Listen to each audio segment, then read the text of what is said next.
Welcome to Snoozecast, the podcast designed to help you fall asleep. On Snoozecast, we read excerpts from public domain works and occasionally original stories. We'd like to thank our listeners.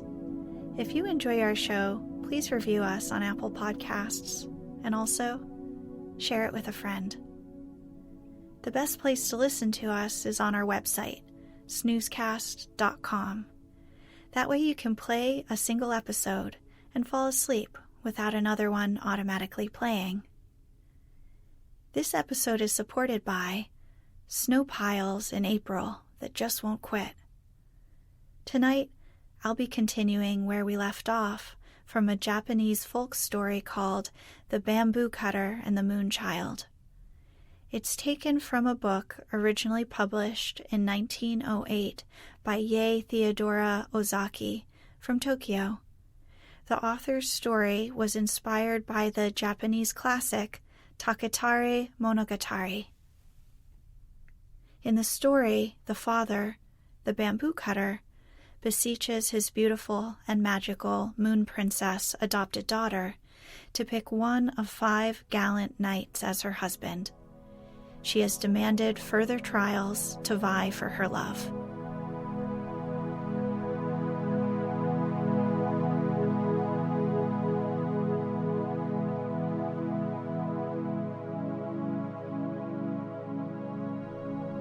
Let's get cozy.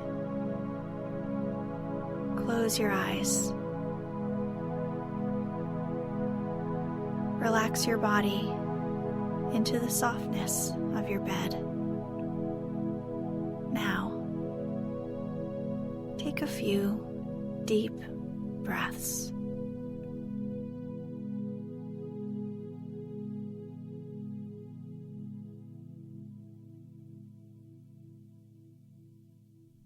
The Princess Moonlight said she must make further trial of their love before she would grant their request to interview her.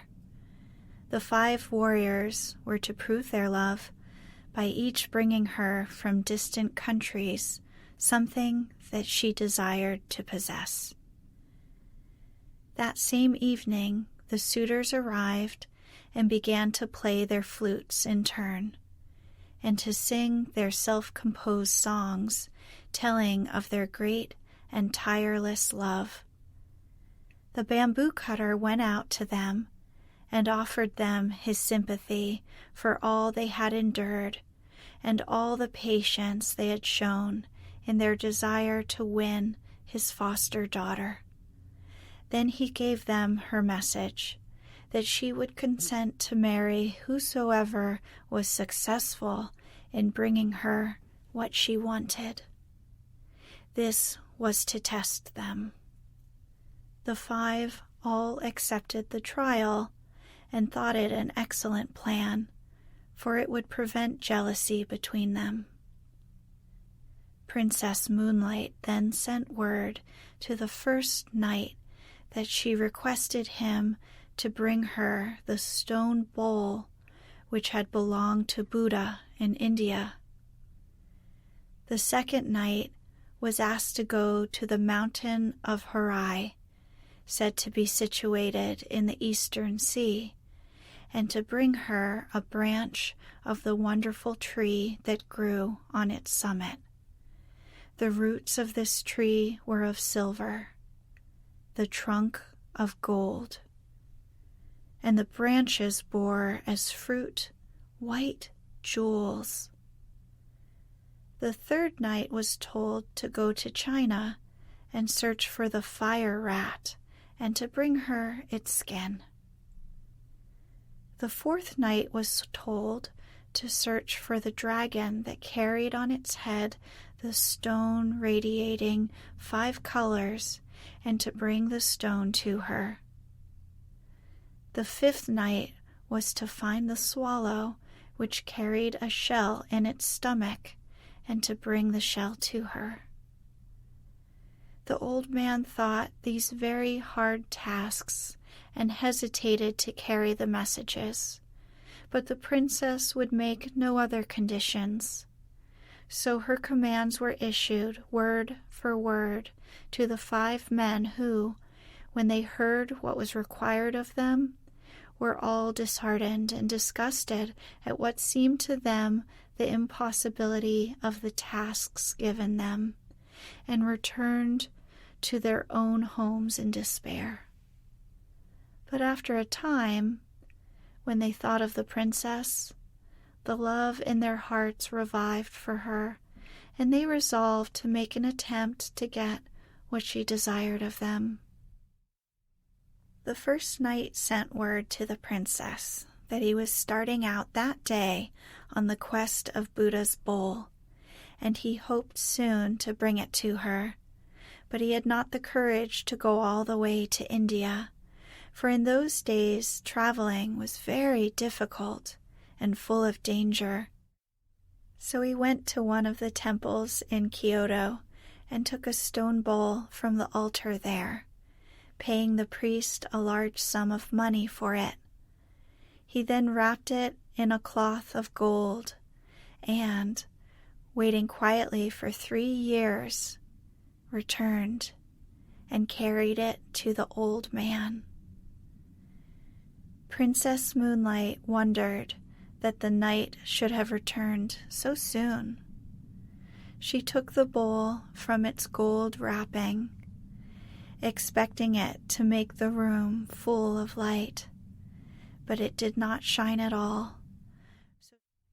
So she knew that it was a sham thing and not the true bowl of Buddha. She returned it at once and refused to see him. The knight threw the bowl away and returned to his home in despair. He gave up now on all hopes of ever winning the princess. The second knight told his parents that he needed change of air for his health, for he was ashamed to tell them that love for the Princess Moonlight was the real cause of his leaving them. He then left his home, at the same time sending word to the princess that he was setting out for Mount Horai in the hope of getting her a branch of the gold and silver tree which she so much wished to have. He only allowed his servants to accompany him halfway and then sent them back. He reached the seashore and embarked on a small ship, and after sailing away for 3 days, he landed and employed several carpenters to build him a house contrived in such a way that no one could get access to it. He then shut himself up with 6 skilled jewelers, and endeavored to make such a gold and silver branch as he thought would satisfy the princess as having come from the wonderful tree growing on Mount Horai. Every one whom he had asked declared that Mount Horai belonged to the land of fable and not to fact. When the branch was finished, he took his journey home and tried to make himself look as if he were wearied and worn out from travel. He put the jeweled branch into a lacquer box and carried it to the bamboo cutter, begging him to present it to the princess. The old man was quite deceived by the travel-stained appearance of the knight, and thought that he had only just returned from his long journey with the branch. So he tried to persuade the princess to consent to see the man, but she remained silent and looked very sad. The old man began to take out the branch and praised it as a wonderful treasure to be found nowhere in the whole land. Then he spoke of the knight, how handsome and how brave he was to have undertaken a journey to so remote a place as the Mount of Horai. Princess Moonlight took the branch in her hand and looked at it carefully, She then told her foster parent that she knew it was impossible for the man to have obtained a branch from the gold and silver tree growing on Mount Horai so quickly or so easily, and she was sorry to say she believed it artificial. The old man then went out to the expectant knight, who had now approached the house, and asked where he had found the branch. Then the man did not scruple to make up a long story. 2 years ago, I took a ship and started in search of Mount Horai. After going before the wind for some time, I reached the far eastern sea. Then a great storm arose, and I was tossed about for many days, losing all count of the points on the compass. And finally, we were blown ashore on an unknown island. Here I found the place inhabited by demons who at one time threatened to kill me and eat me. However, I managed to make friends with these horrible creatures, and they helped me and my sailors to repair the boat, and I set sail again. Our food gave out, and we suffered much from sickness on board.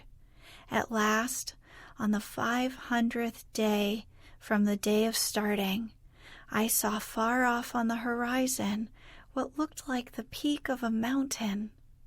On nearer approach, this proved to be an island, in the center of which rose a high mountain.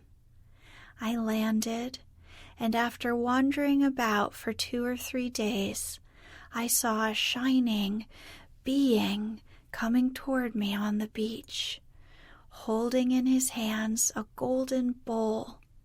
I went up to him and asked him if I had, by good chance, found the island of Mount Horai, and he answered, "Yes, this is Mount Horai." With much difficulty, I climbed to the summit. Here stood the golden tree, glowing with silver roots in the ground. The wonders of that strange land are many, and if I began to tell you about them, I could never stop. In spite of my wish to stay there long, on breaking off the branch, I hurried back. With utmost speed, it was taken me 400 days to get back, and as you see, my clothes are still damp from exposure on the long sea voyage. I've not even waited to change my raiment, so anxious was I to bring the branch to the princess quickly. Just at this moment, the 6 jewelers, who had been employed on the making of the branch, but not yet paid by the knight, arrived at the house and sent in a petition to the princess to be paid for their labor.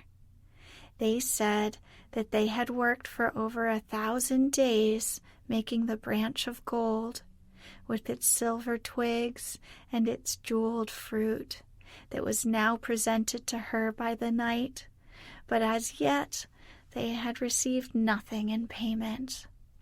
So this knight's deception was thus found out, and the princess, glad of an escape from one more importunate suitor, was only too pleased to send back the branch. She called in the workmen and had them paid liberally, and they went away happy. But on the way home they were overtaken by the disappointed man, who beat them till they were nearly dead for letting out the secret, and they barely escaped with their lives. The knight then returned home, raging in his heart, and in despair of ever winning the princess, gave up society and retired to a solitary life among the mountains. Now the 3rd knight had a friend in China, so he wrote to him to get the skin of the fire rat. The virtue of any part of this animal was that no fire could harm it. He promised his friend any amount of money he liked to ask if only he could get him the desired article. As soon as the news came that the ship on which his friend had sailed home had come into port, he rode 7 days on horseback to meet him. He handed his friend a large sum of money and received the fire rat skin. When he reached home, he put it carefully in a box and sent it to the princess while he waited outside for her answer. The bamboo cutter took the box from the knight and, as usual, carried it in to her and tried to coax her to see the knight at once. But Princess Moonlight refused, saying that she must first put the skin to test by putting it into the fire. If it were the real thing, it would not burn. So she took off the crepe wrapper and opened the box, and then threw the skin into the fire. The skin crackled and burnt up at once, and the princess knew that this man also had not fulfilled his word. So the third night also failed. Now the fourth night was no more enterprising than the rest. Instead of starting out on the quest of the dragon bearing on its head the 5-color radiating jewel, he called all his servants together and gave them the order to seek for it far and wide, in Japan and in China, and he strictly forbade any of them to return till they had found it. His numerous retainers and servants started out in different directions, with no intention, however, of obeying what they considered an impossible order. They simply took a holiday, went to pleasant country places together, and grumbled at their master's unreasonableness. The knight, meanwhile, thinking that his retainers could not fail to find the jewel, repaired to his house and fitted it up beautifully for the reception of the princess. He felt so sure of winning her. 1 year passed away in weary waiting, and still his men did not return with the dragon jewel. The knight became desperate. He could wait no longer, so taking with him only 2 men, he hired a ship and commanded the captain to go in search of the dragon. The captain and the sailors refused to undertake what they said was an absurd search, but the knight compelled them at last to put out to sea. When they had been but a few days out, they encountered a great storm, which lasted so long that, by the time its fury abated, the knight had determined to give up the hunt of the dragon. They were at last blown on shore, for navigation was primitive in those days. Worn out with his travels and anxiety, the fourth suitor gave himself up to rest. He had caught a very heavy cold and had to go to bed with a swollen face. The governor of the place, hearing of his plight, sent messengers with a letter inviting him to his house. While he was there thinking over all his troubles, his love for the princess turned to anger, and he blamed her for all the hardships he had undergone. He thought that it was quite probable she had wished to kill him so that she might be rid of him, and in order to carry out her wish, had sent him upon his impossible quest. At this point, all the servants he had sent out to find the jewel came to see him, and were surprised to find praise instead of displeasure awaiting them. Their master told them that he was heartily sick of adventure, and said that he never intended to go near the princess's house again in the future. Like all the rest, the fifth night failed in his quest. He could not find the swallow's shell. By this time, the fame of Princess Moonlight's beauty had reached the ears of the emperor, and he had sent one of the court ladies to see if she was really as lovely as report said. If so, he would summon her to the palace and make her one of the ladies in waiting. When the court lady arrived, in spite of her father's entreaties, Princess Moonlight refused to see her. The imperial messenger insisted, saying it was the emperor's order. Then Princess Moonlight told the old man that if she was forced to go to the palace in obedience to the emperor's order, she would vanish from the earth. When the emperor was told of her persistence in refusing to obey his summons, and that if pressed to obey, she would disappear altogether from sight, he determined to go and see her. So he planned to go on a hunting excursion in the neighborhood of the bamboo cutter's house and see the princess himself. He sent word to the old man of his intention, and he received consent to the scheme. The next day, the emperor set out with his retinue, which he soon managed to outride. He found the bamboo cutter's house and dismounted. He then entered the house and went straight to where the princess was sitting with her attendant maidens. Never had one seen someone so wonderfully beautiful, and he could not but look at her, for she was more lovely than any human being as she shone in her own soft radiance. When Princess Moonlight became aware that a stranger was looking at her, she tried to escape the room, but the emperor begged her to listen to what he had to say. Her only answer